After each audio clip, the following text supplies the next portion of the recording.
Olá, sexto ano, tudo bem? Na nossa aula de hoje a gente vai dar início ao nosso conteúdo aí do módulo de vocês sobre arte africana. A arte africana primitiva, vinda de obras artísticas que não se separam. Geralmente aqui no Ocidente, quando entramos em um museu, assumimos a posição de visitantes, né, e espectadores daquelas obras em paredes ou cavaletes ou suportes. Já na arte africana tradicional, essa divisão entre sujeito que aprecia a obra, a própria arte e a própria não existia. Isso porque as culturas africanas tradicionais, de um modo geral, elas não estavam assim totalmente inseridas na cultura dessas pessoas, na vida. Ninguém saía de onde estava ali para ver uma obra. Então a obra estava lá fazendo parte de tudo, de todos os lugares, né? É um raio-x, se você fizer um raio-x especificamente, assim, até os traços de algumas tribos, de alguns lugares no continente africano, vocês podem notar que tem locais que parece que são verdadeiras obras de arte, mas para eles é algo comum, né? Tá inserido dentro do dia a dia deles. Uma das coisas importantes, né, na arte africana é a representação dos ancestrais, né? Quanto mais velho era o ancestral, mais antigo ele era, mais força ele tinha. Isso ele era representado com frequência nas formas artísticas. Muitas esculturas figurativas africanas, por exemplo, representam um umbigo saliente, é uma referência à ancestralidade. Outro exemplo são esculturas em forma de totem, que as pessoas em cima de uma cabeça das outras simbolizam a força ancestral sendo passada de geração por geração, ou então, né, de pai para filho.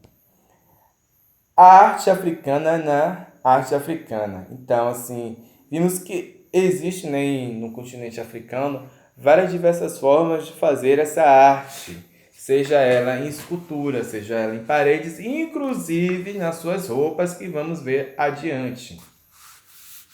O primeiro registro, né, de um objeto que foi tomado da África e levado à Europa, posteriormente considerada arte lá no século 16, né? No final desse século, a quantidade de peças artísticas africanas foram, né, levadas para a Europa e seus locais de origem pelos seus colonizadores então europeus, para formar, né, um ciclo dessas obras, ou então até para ser fatos de curiosidade em seus gabinetes, né? E várias dessas obras, por diversos tempos, fizeram parte de museus, depois, inclusive na própria Europa, como o Museu do Louvre, né? E outros, né? O Museu do Louvre, a gente fica lá em França, né? No continente europeu, mais precisamente no país, né, francês, Paris.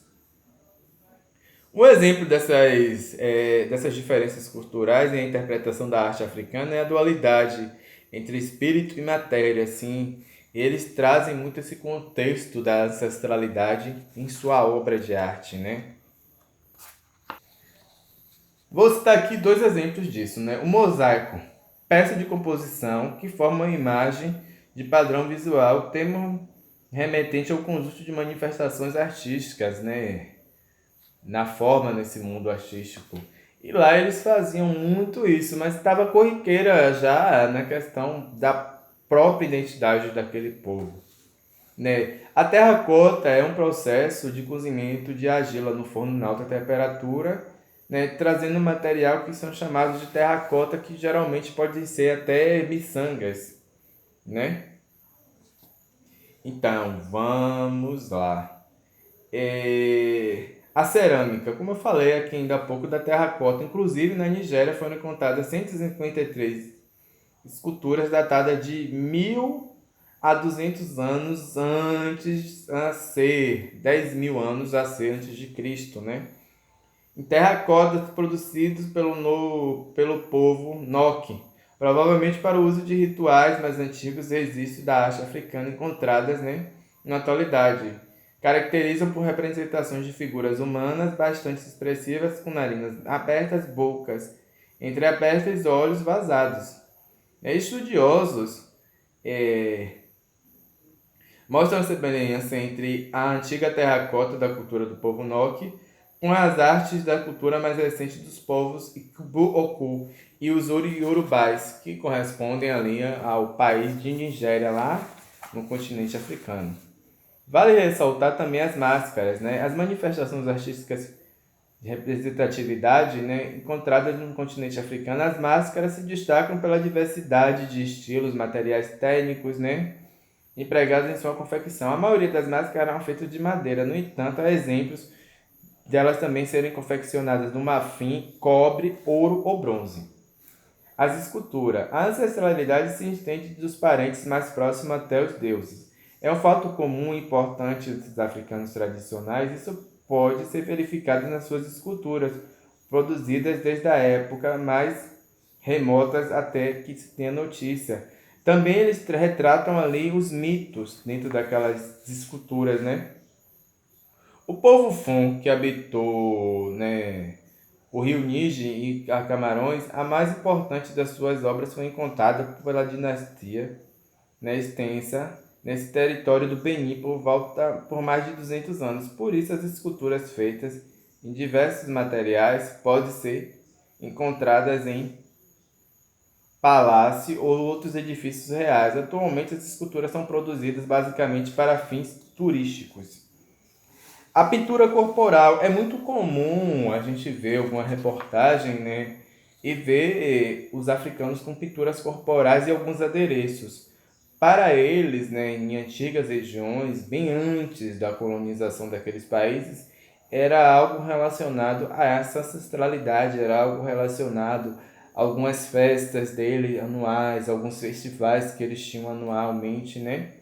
Inclusive, também traço marcante forte deles de pintar o corpo, né, para o fato da doença, né, para afastar até a doença.